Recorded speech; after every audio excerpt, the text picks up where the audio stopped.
Hit it, boys!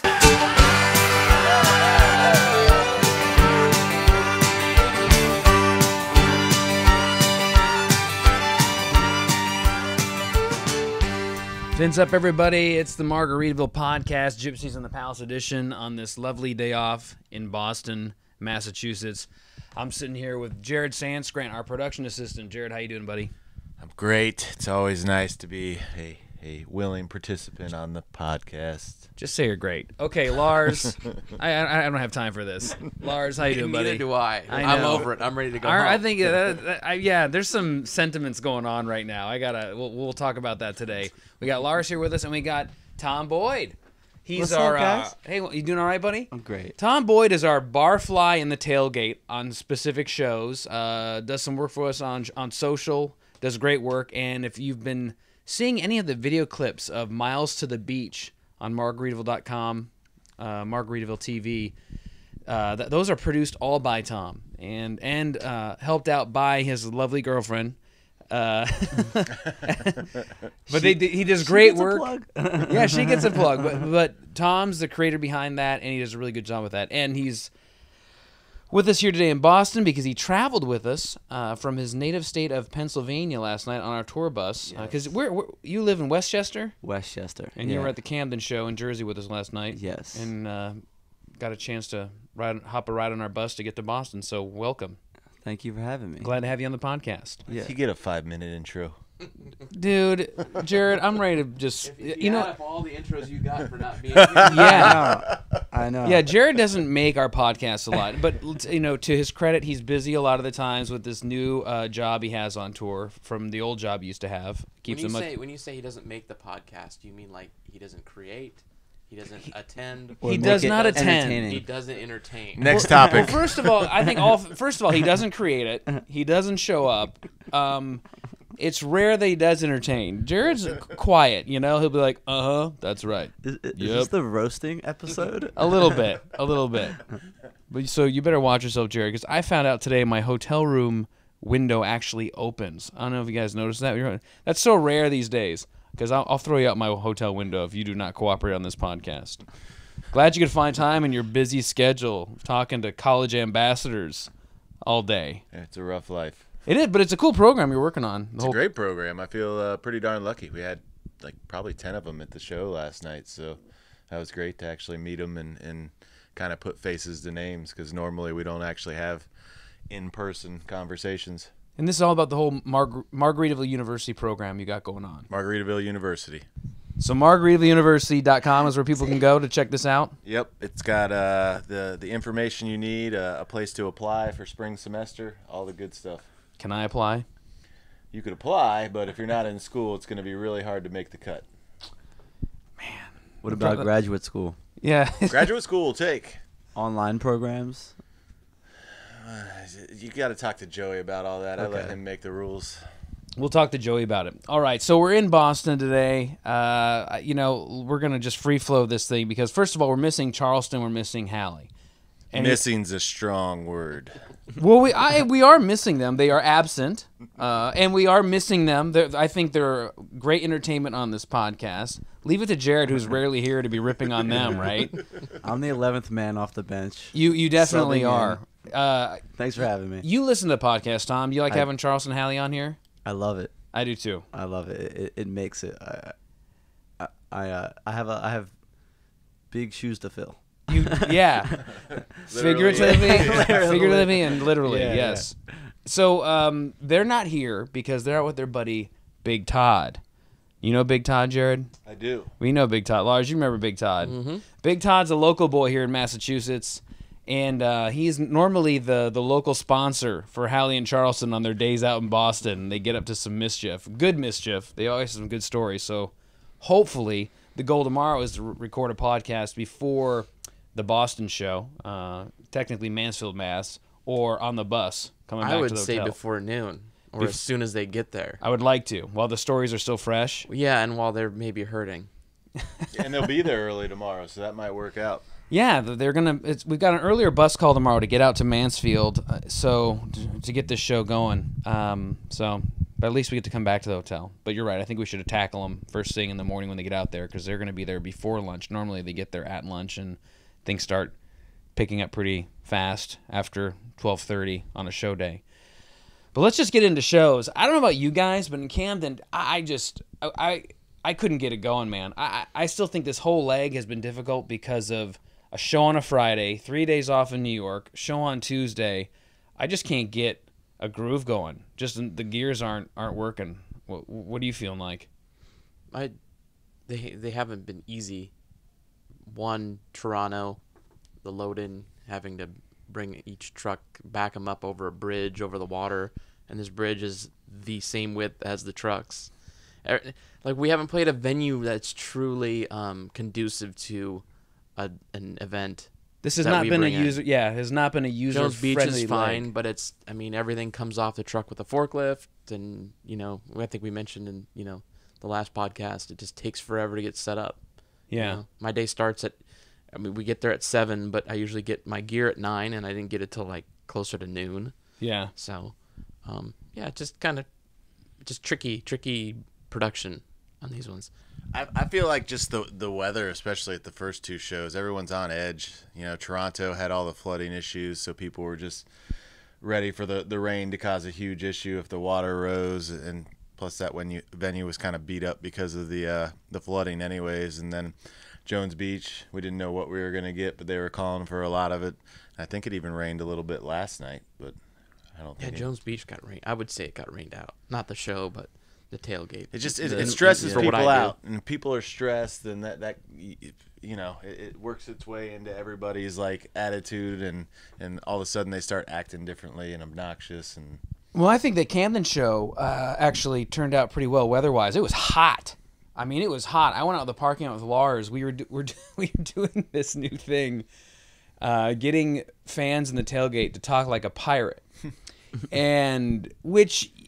You wouldn't think it's too difficult, you just, arr, and you just kind of, if you've seen a pirate movie, everyone's at least seen Pirates of the Caribbean. Or you just don't talk in your standard voice. I can't believe how many people you're like, hey, say this line like a pirate, and they just respond with, let's say it's like, hey, talk like a pirate, and this is their pirate voice. But if they think they're already a pirate. Talk like a pirate. You're like, no, wait. Yeah, there were a couple of times where I'm going, am I drunk out here? Like, what's going on? What's wrong with me? Well, I'm not communicating well enough to make this bit work. Because the idea was, okay, not only talk like a pirate, but it was talk like a pirate saying wasted away in Margaritaville. That's what you had to do. I'd be like, hey, Tom, so I want you, in your best pirate voice, say wasting away in Margaritaville. Go. Wasted away again. See that bullshit. What the hell? See what I'm saying? It's a Camden Philly thing. It's like rubbing your stomach and patting your head at the same time. Okay, that's what I think was going. It's tripping some signals. That's what I thought was going on. Because here's what happened. They did what you just did. I'm like, what kind of accent is that? They were thinking so hard to say wasting away in Margaritaville, but then the brain wasn't clicking with the it's got to be in a pirate voice. So we either got wasting away again in Margaritaville, and we stood there going, was that it? Was that? Or okay, were you just like parrot, like you're like confirming this is what you want me to say? Yeah, repeat after me. Oh, because it was like a confirmation. When you're filming, does your head just come around? Or like, did I just hear that? and this is probably the word. I just stopped looking at my screen, and I think my eyes just roll into the back of my skull because I'm like, well, I won't use this. I can't use this. Right. But there's gold in some of those mess ups. You There is. said it before. There is one guy just. Well, here we go. Off. Yeah, so basically, if you would have seen Tom just do this thing, right? You could see the concentration on his face, and halfway through the sentence, he just started shaking his hand like, "What the hell am I doing here?" You realized it was terrible. What you were doing, it wasn't working. I couldn't. Yeah, if I finished it all the way, then I would. That's handing in the test, and I had to stop the test. Yeah, you're like, how am I doing what you just said not to do? So if they were able to do the pirate voice. It was, again, now mind you, everyone listen to this podcast, they had to say wasting away again in Margaritaville. That's what they had to say in that pirate voice. And if in most cases when people would use the pirate voice, they'd go, "Arr!" And when I heard the R, I'm going, okay, here we go. They got it. They go, "Arr! I'm Wastin Margaritaville," and you just stood there going, good at it. you're going, no. Wasting away again in Margaritaville. The song lyric, it was unbelievable. I agree with that, but then I also disagree with that from the standpoint that that's their version of how the pirate would say it. So a pirate is not going to use his creative. his sentences aren't going to have a comma. I'm not giving you that. No, I'm not giving you that but I'm just gonna because say that's thinking way too hard and deep into it. There's no way. But as the guy who's going to edit this and do all the work behind the scenes to it, I'm going to take that as good, and I don't care what you say. That's like veto power there. Yeah. No, I don't care. Hey, listen, I'm saying I don't care either. I'm just saying that's not what happened. The concentration was so difficult. And this kind of goes to the shock, like why you can't turn your head from a car accident, right? If we go back and we play 20 people saying, "Wasting away in Margaritaville," that's going to get old by 3. But if the third person's going, "Wasting Margaritaville," and you're like, "Well, this is something to it. This is going to get really weird." Hey, I'll give you that. It'll be entertaining to watch, but as someone trying to put the bit together correctly, you want to coach them. I felt more like I'm a terrible coach because here I am telling them pirate voice, wasting away again in Margaritaville. Okay, and then you get but you got to look at this like deadliest catch, right? They don't have a guy on the deck saying, "Hey man, when that basket comes in, make sure it slams you into the wall and then you almost fall in the water," right? They don't say that. I think you just have to give them like, this is what I'm looking for, and then just let life happen. Tragedy happen. No, I get it, but again, like I thought I was giving them a layup. Yeah, I was giving them a layup, and they were just bricking it. Just completely bricking it, and then maybe it's like, well, if everyone shoots bricks, then no one loses. But how many people watch the slam dunk contest anymore? I don't. Right, but then you go look at a skateboard video of a kid falling off the skateboard, and it's got like 1 million hits. No, I understand the entertainment value of someone messing up the lines, or you just going, "Oh my God, what a crazy voice!" But out there trying to put this bit together, I felt like I was an utter failure yesterday. Because I think your head's still in Broadway. Can you give yourself a little slack because of time of day? Like, was actually, no. We were out there. Listen, it was hot. People had been drinking. But it was by no means, and this is why it's good to have Tom here, because I'm dead sober. No, I'm not talking about now. I'm regretting. I'm actually regretting having you here right now. But no, I'm kidding. No, it was good to have you at the show yesterday and on this podcast right now, which is what I meant. Because you can refer back to your people. You're from that area. Yes. And if you go over, because you go to Atlantic City, you go to the beach, Jersey, and Philly. For the Camden crowd, which is they're a riot up crowd. Like they're a good crowd. The parking was messed up it was different this year. Yeah, they shut down 2 of the parking lots close to the river near the bridge, and they used to be the rowdiest parking lots, but I think buildings are going up there now. Right, so which is good. I think the best part of the tailgate was it was almost a roundabout where people parked around this warehouse area for people that didn't attend. Yeah. So it was really weird. Normally you have a tailgate where you see for, yards or a mile, right? Well, parking. And this is why, like I said, I'm glad Tom's here, because we were out there around, God, what time? Was it 2:33? 3, yeah. And that's still, for the crowd. Maybe even 4, closer to 4. Because the parking didn't open up in the morning, really. So for the Camden crowd, for it to fill in, we were still out there at a good time. We were like they weren't out there at 5 because somebody called and they were it was just getting well dinner. it was before 5. It actually we were out there for an hour, so it got to an hour and a half to like 4:30 or so. But still, we're not the people. They weren't past the point of not understanding. Yes. You know what I'm saying? Yes. Like they were. It wasn't. They were seasoned partiers, but they weren't past the point of going. Not knowing what the heck was going on. Yeah, I'm with you. I think that there should have been a more of a clear mental state for them. And I feel bad because I was just put on the spot. You went on this whole rant, and then I completely botched it. And I tried my hardest. I gotta be honest. I know. I saw you. You were concentrating, and your eyes just got as big as saucers because you're going, "Oh my God, I'm doing the exact same thing these people did." I'm gonna work on it for like 24 hours in my room, like by myself, and then. Heikki, ask me again. Heikki, come on, give me another chance. Well, no, we'll before this podcast is over, we'll try it again. Okay. But again, a great crowd. The Camden crowd. I can't recall a time where we have not played Camden, and that was my 18 years in a row now for me playing Camden. We're always playing Camden. Great little venue, and the I shouldn't say little. It's an amphitheater. But where they've kind of positioned it kind of near the water. You don't really ever see the water. It's not a Jones Beach kind of a thing. But the way it's set up, and in the last few years, Camden, like the buildings are looking nicer. Like the whole area seems to be getting cleaned up, and it looks better. Yes. They got the big 76ers practice facility over there. I didn't notice that till at night when I walked out to the bus in the backstage area by the buses and trucks, and I saw this giant glowing neon 76ers, and I had no idea it was over there. And it had been there for a while, Tom? I think in the past couple of years. Okay. Yeah. I thought they relocated. I was like, what's going on? Yeah, no. With the Camden 76ers. It's got a ring to it. They've lost so much in the city. They pushed them over to New Jersey.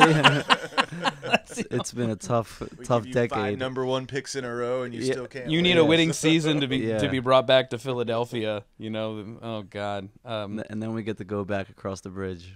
You growing up in that area, Tom, what's it like when Buffett comes to town? Well, for me, it's always been like you always hear the buzz. Like you always hear, a week before, always on like Facebook, social media, family, friends, like trying to like fill up buses, like the party's moving, and then I think the first year I went was the year before I met you guys, and I got tickets last minute. And that was the same year we shot the video that we ended up meeting you in. It was a very inspiring day. I went down there and I was like, this is like a reason for these concerts are a reason for adults to make 8th grade dioramas, like final projects. You remember in 8th grade, or like more or less so 5th grade, and I'm like, all these adults this just gives them an opportunity to be creative, like with their whole setup, with their hats, with their shoes, with their everything that they're doing. And it's a spectacle, and the whole I feel like the whole town, it gives us a reason to bring the Jersey Shore right to Philadelphia. That's a good point, because you've spent some time on the Jersey Shore. Yes. And Ocean City.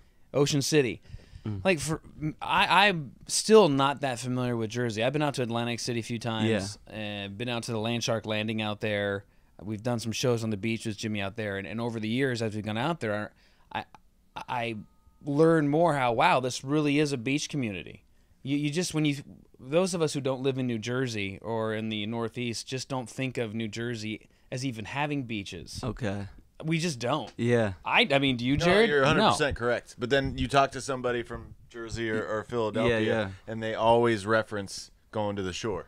Yeah. It's sort of like this mass mecca of everyone just leaves the suburbs of Philadelphia, and they go down to either for us it's South Jersey, so it's south of Atlantic City, either Ocean City, Avalon, Cape May, Wildwood. Spots like that. Avalon, all right, I've heard of that too. There's some surfing. Is it similar to other beach communities? There's a lot of surfing. I don't know if it's known for its surfing. Like we grew up surfing there, and since it was the only thing we knew, it seemed like big, fun waves. And then you go other areas, you realize there's those waves would kill me. Yeah, they're like just wake in other areas. No, but there is a lot of it's a lot of families, so a lot of like communities they identify with a certain beach. Like that's my beach, and everyone thinks their beach is the best beach, and then you realize like, oh, they're all very similar. Just and you talked about it last night, like Jared, you said like the family, the memories, like the tradition. Sure. That's what makes it the escape that it is. Yeah, I agree. I mean, and that's why, you know, it ties into Margaritaville probably really well, and why Camden's such a great show for us, just because it's all kind of the same mentality. But yeah. I'd go to the beach with you any day of the week. Oh, thanks, man. Is that another thing? God, get a room. Hey, Key, I got a question for you. Yeah. All right, so this is a personal question.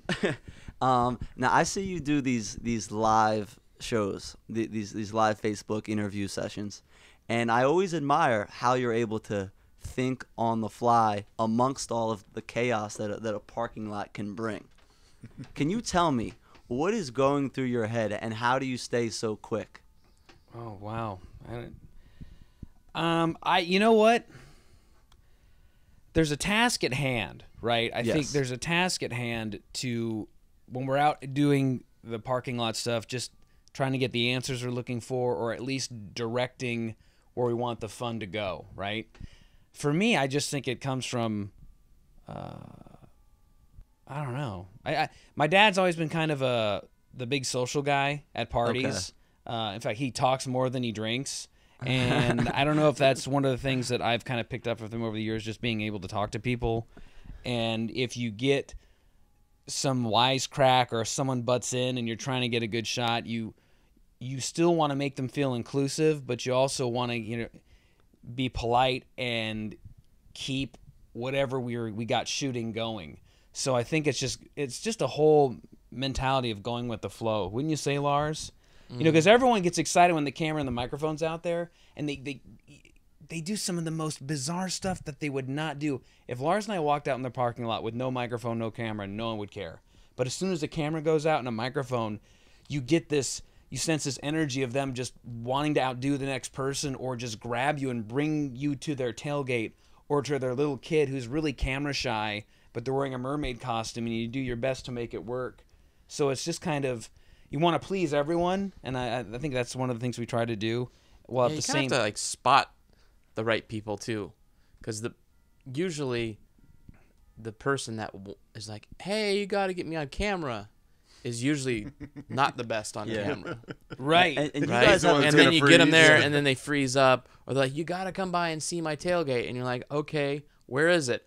And they're like, "You're in lot A," and they're in like lot double, If they can even remember. Yeah, and you're like, okay, that would take me an hour and a half to get there, right? I appreciate it. I'd love to get there, but. And you guys have such a good chemistry too. You kind of have this like unwritten like language, this nonverbal language where you can just move to the next, and with just the look of the eye, I feel like. I think growing up together during our life, being helps. Brothers, that helps out, because Lars will get me looking, and I can just tell, he hates what I'm doing right now, or that take just really sucked. Or I can sense him like, hey, time to move on, kind of a thing too. Yeah. So I think the scripted stuff's harder. Yeah. Off the cuff's easier, especially if you throw some people in. Maybe, but because it's more natural. Probably your personality type so too. Like, you guys think very fast on your feet. Like, kind of as a race car driver can react when something happens on the track. I feel like you guys just have a witty and a smart response no matter what's thrown at you. Whereas I'll sit there and be like, oh, you guys know. You see it all the time. No, but I think a lot of that, too, comes from working in production, because you may not be, as far as vocally thinking you're being quick, but in production, and you know this too, from the things that you've shot with Ha Ha Yo, if things don't work out, you've got to adapt really fast on, whether it's a production day, a show day. And I think those are the most successful people that are in production offices, just being able to adapt and fix and find a bucket of water when there isn't one, when there's a raging fire you got to put out, Not that saying we're running around with like chaos around us all the time, but I think it's just being able to, I don't know, you just being able to, you read some people, read a crowd or a situation, and kind of go with it. And I think a lot of that even comes to when looking at a parking lot. We get outside and we're looking at a parking lot if we've got time to go out to one. And you're going, which direction? Because that looks fun. But I usually like to head towards the loud music and smoke. Yeah. If you see That's smoke anywhere, you're like, that's something's going on there, whether they're cooking or something's on fire. Either way, it's going to be quality. Yeah, but it is, sometimes the music gets a little too loud, though. to talk to people. And then it gets hard to shoot it because then you're fighting the music. You've got a mic, but to Lars's point too, I think the off the cuff's easier because you're going with the flow. Whereas the scripted stuff, I think I have a more difficult time. And when we say scripted, we're talking about the pre-roll for the live feed of Jimmy's concerts. So if you want to watch Jimmy live on Margaritaville YouTube, Margaritaville.tv, all of the concerts are live for you to see. You can even see it on Facebook, Margaritaville Facebook Live.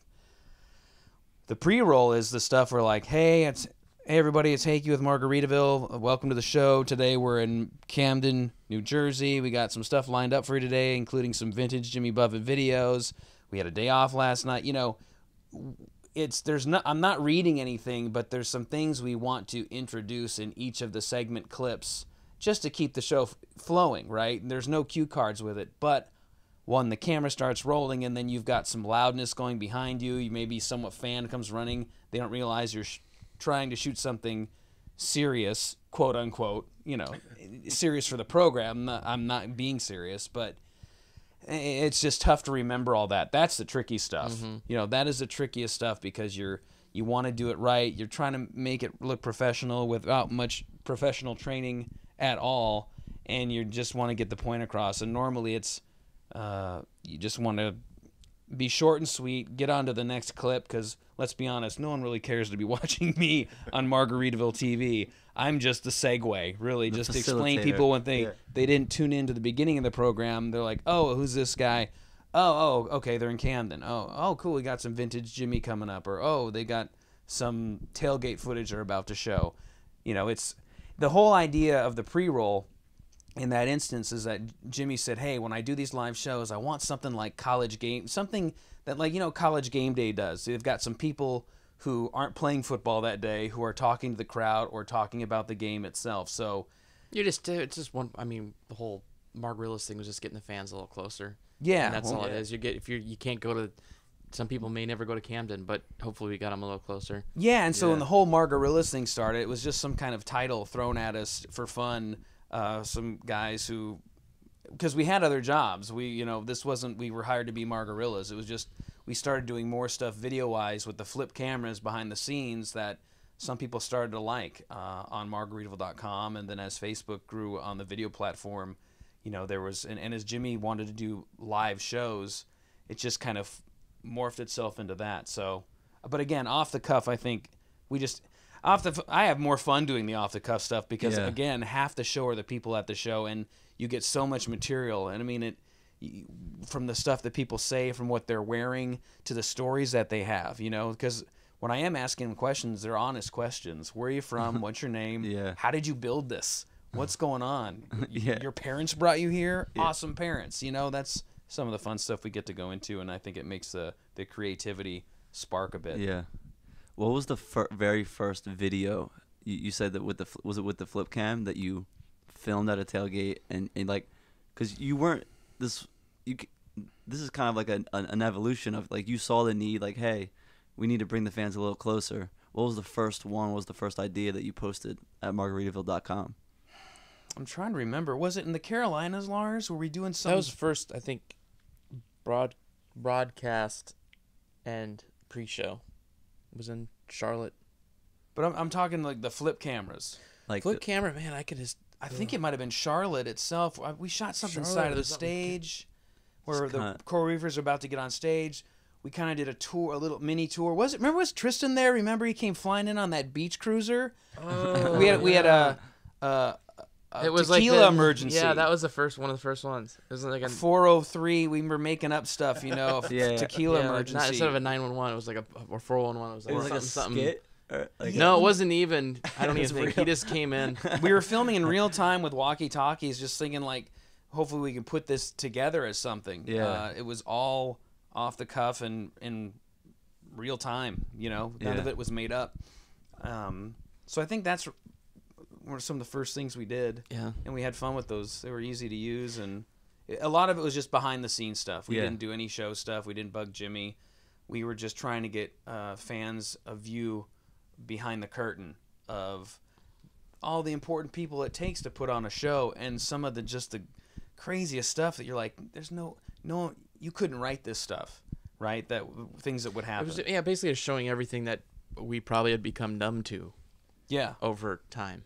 Yeah, you get a little jaded, you know. Right. You're like, oh, it's a truck, it's unloading stuff. Who cares? Yeah. You know, but like, no, it's a big deal. There goes Jimmy's guitars on that rack. You know, there goes some of the stuff for monitors, all that stuff. Yeah, trucks become numb because they're always there, and then when at some point a truck may just be late one day, and we'll be like, okay, what do we do? Half the stage didn't show up. I know. That would actually be kind of fun. Yeah. Right? Yeah. That would For us, be kind 'cause of we fun, don't build like, the stage. Yeah, no, but we'd be like, oh, all right, so there's no video wall. This will be interesting. Well, and it'd be fun to see how Jimmy and the band adapt It'd too. become like, more of a one-off. As far as the production side of it, it'd be a pain and a nightmare. But I think there's a portion of it that'd be like, well, this ought to be interesting, because Jimmy will handle it just well. It'll be everybody else will be like, yeah, oh you my talk gosh, about what do I someone do? who can think quick on his feet. Jimmy can. I remember was it called Bridgeview? Remember the Toyota Stadium, that soccer stadium outside of Chicago? We started doing that soccer stadium. Mm-hmm. I think that was the first time the Stanley Cup showed up when we were playing one of those. I remember one year I think we were playing it and the sound went out. The sound went out and Jimmy was just like, what the hell? The sound's out. The band's like, what do we do? Jimmy went up to the front of the stage and sat down and just acoustic for whoever could hear. Wow. Started No, playing. he finished the song. He kept just playing. Yeah, and then he just started doing He some just kept stuff while singing, the and the crowd kind of just kept singing along. yeah. So like any performer out there, aspiring performer, take note. Just keep going with it.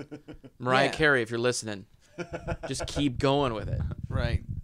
You picture the Milli Vanilli running off stage when the loop on their track just started skipping, Yeah. right? It's only embarrassing if you make it embarrassing. Right. Right. But that was pretty cool. And the fans picked up, started singing.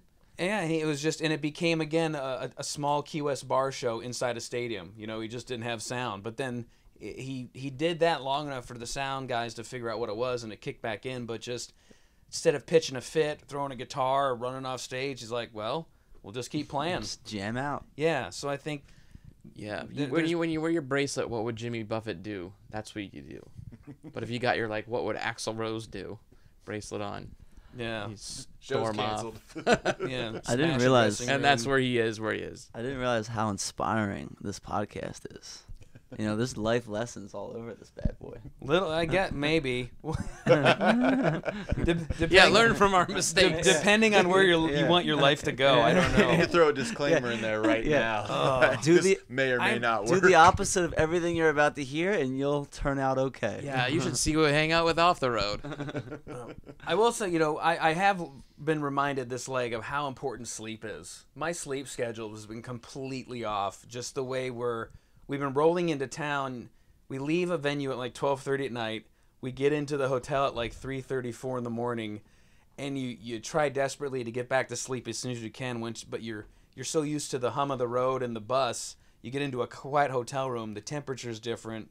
You had to check in, so you're kind of you're kind of awake, not awake, and you're like, get to sleep.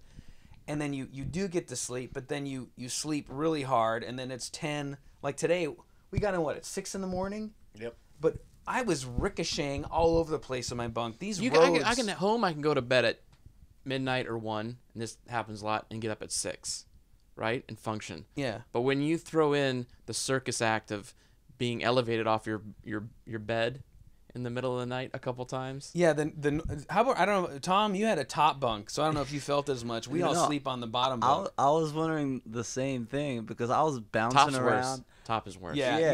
you I rock was back and rocking forth. all over. I was like, are they able to just sleep through this? I'm just up for 2 hours straight, banging my head. The Northeast roads from winter, man. Crazy. Oh, man. I could.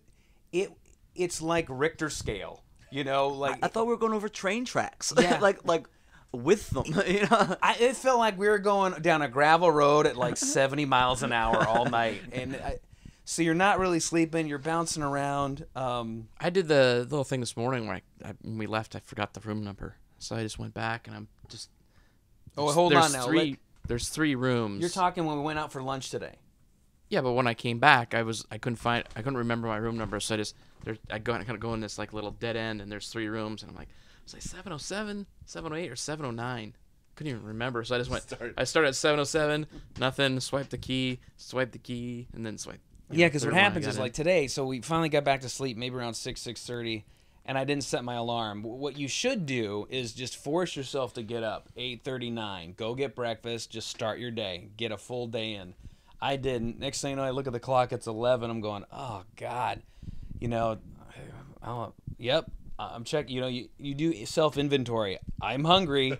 I gotta get lunch. And you get up. You finally get just your act together, go out. But as you leave the hotel, you're like, I forget what hotel room number I'm in. Because when you did check in and you went, you're half asleep, and you get to your room.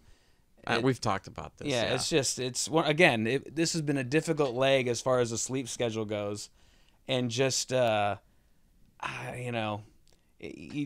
feel like I've been off, even with my work. Like some stuff that's been going wrong with work on show day that normally doesn't go wrong. You're going, you got to be kidding me, And I'm cracking up because, after Wrigley, which was just such a huge show, big show. You can tell our road manager who loves Chicago, he loved Wrigley. We ran into Michael Utley today at lunch. He goes, you could tell. He goes, oh, Mooney, he's done already.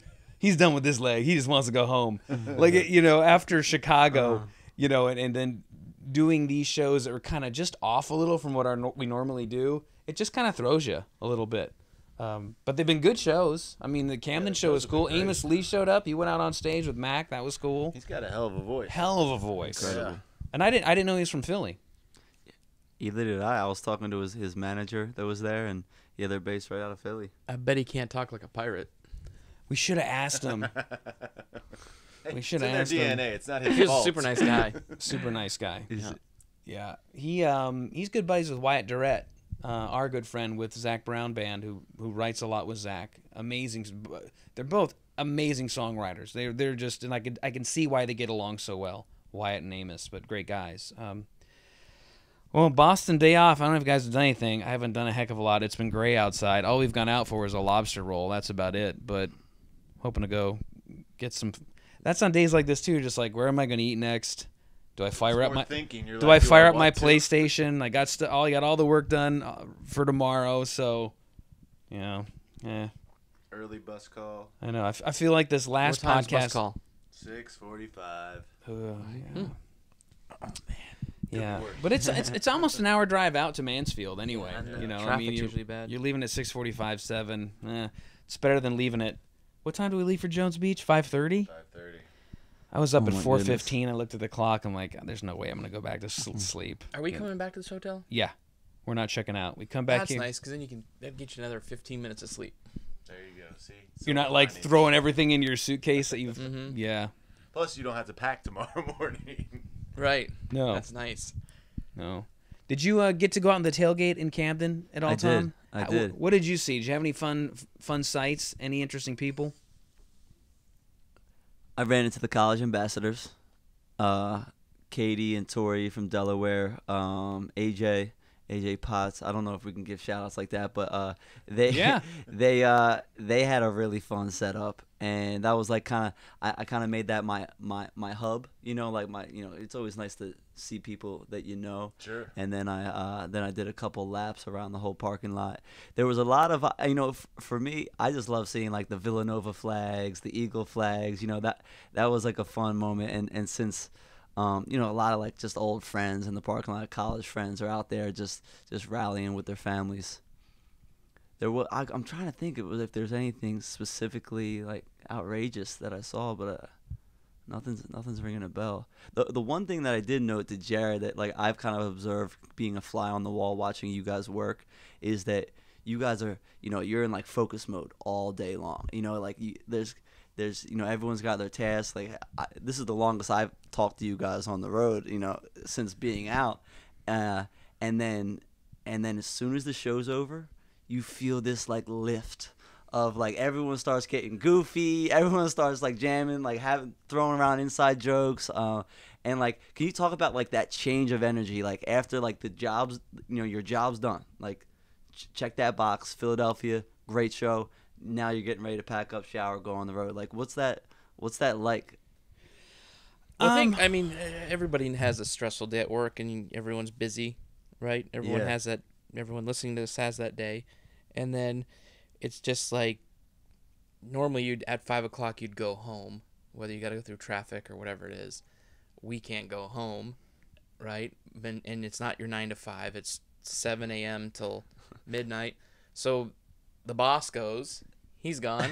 So, and it's a You're all stressful stuck. day. And now you just have nothing to worry about. You can't go pay bills at home. Yeah. You don't, I mean, if you have a wife, it's like you're going to call her quick and say goodnight because it's late. And you kind of just really quickly cut loose. Maybe you grab a beer, right, out of a dressing room that one of the band members left. You go grab some LandShark or something like that, have a beer, and then you shower and just take turns showering and, crack jokes. Yeah. It's kind of a stress reliever. Right? Yeah, there's a level of decompression that's bigger than any other workday, I think, going to an office because of the amount of pressure you put yourself on, and you're launching a rocket into outer space every show, okay? T minus whatever as soon as the bus leaves for the venue, and it's a big deal. There's a lot of stuff that could go wrong, that could go right, but whatever it is, you still have to make sure Jimmy gets on stage and all the equipment gets returned to the trucks, and I'm speaking on behalf of all the crew guys. They all have their responsibilities, but I think the level of stress that is there, the level of stress that there is reflected by the level of decompression, in the short amount of time, because next thing you know, you got to get on the bus and go to bed.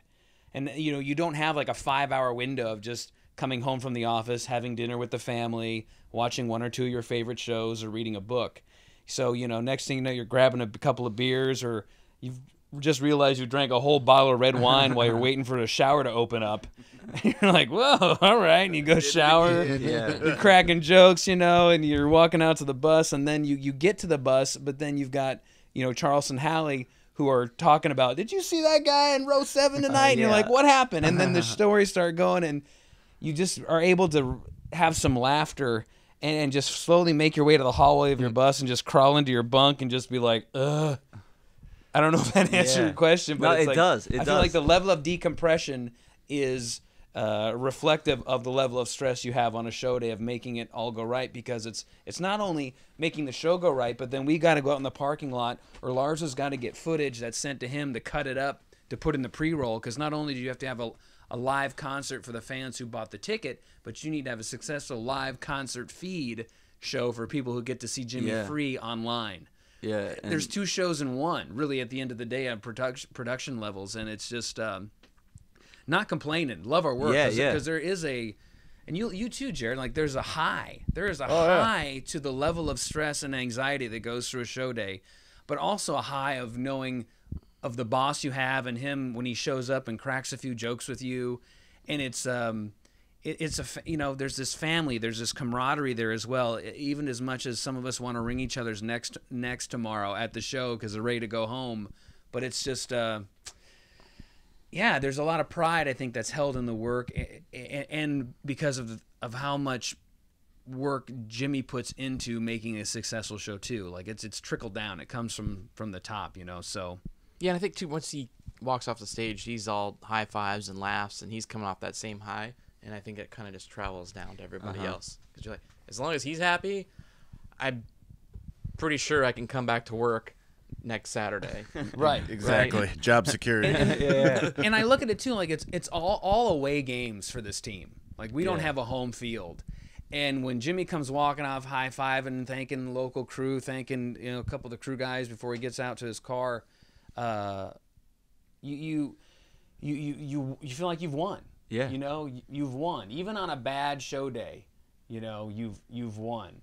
Yeah, it's and that's a great feeling. Yeah, and when you say bad show day, that's mainly us. Right. Because everything, I think the fans would agree, everything's always looks great to them, hopefully. Yeah. Right? But like with any job, you can have a bad day.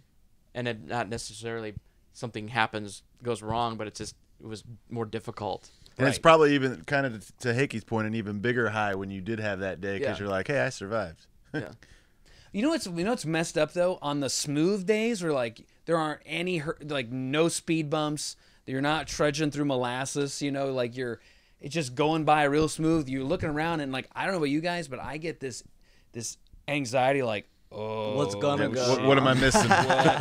what did I forget to do? It's too good. Yeah, like what did I forget to do? And so you're looking around like waiting for the shoe to drop, But that's the part of working hard and then having the balance of playing hard. Like you want to do a good job and to be aware of like, okay, this was a little easy today. Why is that? What's going on? What did I forget to do or what's missing? And you'll go, oh, I almost forgot to do that. And you just, but a lot of it's so mental because so many of us don't even wear walkie-talkies on this tour. And I think that's one of the most unique comments I get from other people from other tours that come out on this one where they go, no one's got a radio. No, there's barely any radio. Now, our stage manager has one, and there's two in production, one with Tim and one with you at times, but you don't have it all day. I don't wear one. And we just, mentally, there's a time, you know where you're supposed to be, what you're supposed to do. And we do have cell phones too, but so do most of the tours as well, but they've got radios. They're really reliant on radios, and we just, I don't know what it is. It just seems to be, everyone knows where to be and at what time, and it's, maybe because we tour every year too, like you have your responsibility, and it's like you can do it with your eyes closed in the sense of, and also know what time of day it is where you are. It's really interesting. I don't know. Well, and it is a huge family. All you guys have worked together for so long. I think about how long I've been out, and I'm still the new guy on the tour overall, whereas everyone else, it's like brothers and sisters. Yeah. You know what to expect. You know where they're going to be. If you need JL at 2 p.m., you know where to find him, whether it's on a bus or whether he's setting up Roger's kit. Yeah, I think we all have our own roles. And again, I've said it a number of times, maybe not on this podcast, but Jimmy is the captain of this pirate ship. And there are guys who work the sails, there's guys who work the rudders, there's guys down below who work the cannons. And it doesn't matter what harbor you're leaving and going to the next port. The sea can be choppier, the wind can be going a different direction, you have to tack more, but your job is your job. Yes. Do it right, and there won't be a problem. It'll be smooth sailing. You'll get there. So, yeah. Yeah. And I like the metaphor of the away game, because that's what it sort of feels like. Like a high school baseball team just won a championship, and you're all on the bus driving home. That's when everyone's like there's that decompression that happens, that celebration. Yeah, there's celebration, and there may be times too where you get in your bunk, you're like, oh God, that venue today. I'm glad we're getting the hell out of here. Like you just, because certain stadiums, certain gyms are better than others, or the weather's better, or you had less crowds yelling, "You suck!" Not that we get that, but your mental voice inside your head, you're like, "Oh, I messed that up." Whatever it is, right? But That reminds me. This is kind of off subject, sort of. What was the high school we used to play? Their gym was their cafeteria. Damn. was it? It wasn't Carney NATO, was Well, it? was that their cafe? Carney NATO had a real shitty gym. There was I hope someone from Carney and NATO or whoever's listening to this, your gym sucked. It was the stupidest gym ever. The lines weren't even painted the right color, so being colorblind, you could really never see where the 3-point and all the other stuff. But also, it was so small, the 3-point line.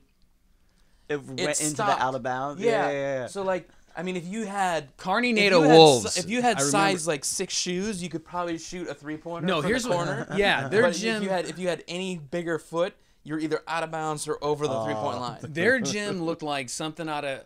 It was old, so it was like dark wood, whatever, and it was tiny. It was a small gym, and they had 2 different out of bounds lines. So because it was so small, and where the bleachers were, you couldn't stand out of bounds to pitch the ball to throw the ball into play. So they had inside the out of bounds, they had like a dotted line, so that you were allowed to stand as long as you're behind the dotted line. But it was so messed up. It was hey Carney, your gym is shit. Yeah. I'm so mad right now. It was the dumbest little gym I've ever seen. You know how I know Hakey's mad? He's standing up right now. He's been had his feet up the whole entire time. He's standing up. And they had and the half court line was different. They had a half court line for the jump ball, but it didn't. They had dotted lines on each side because you had more time to bring the ball across. You know what I'm saying? If you're on this side of the gym, you got this half court line, which defeats the name of half court line. Yeah. It was. And if people are still listening, if they're still listening, we should probably put this in the very, very front of this. But I think the other team was Waters Meat, and I believe ESPN did 30 for 30 Oh yeah, on Waters Meat on their the gym? Nimrods. I think this their That their name store on alone. it. Yeah, you can buy a Waters Meat Nimrod shirt anywhere you Well, want. hey, a in the US. Nimrod is a hunter. and Their mascot was a guy with a coonskin cap. and that makes more sense now because I remember playing football there in the middle of the second quarter. We had to stop play because 3 deer ran across the field. Yeah, but is a Nimrod a hunter because And they they didn't say know, it poor is, thing, or they is didn't that a fact? I think it is. I mean, I'll look it up. Well, we'll look it up after this thing, but I think it is. And I just think it just became someone called someone a Nimrod. I don't know. I got no answer for that. Yeah. I'm glad I'm not running for office because I'd botch that. Carney, your gym was terrible. Anyway. But they were good. They were good. They were sneaky good because I think they had. I mean, it's like David Copperfield does some cool magic tricks. Not really. No, they were only. But like when you have all your stuff there, sure you can do magic. But that's why I think when guys do street magic, it's you're leveling the It's playing off the field. cuff, yeah. Yeah. When you have your own little gym with your own made up crap lines. Well, no, it was no difference than. I would say the when the Redcoats came to the U.S., right?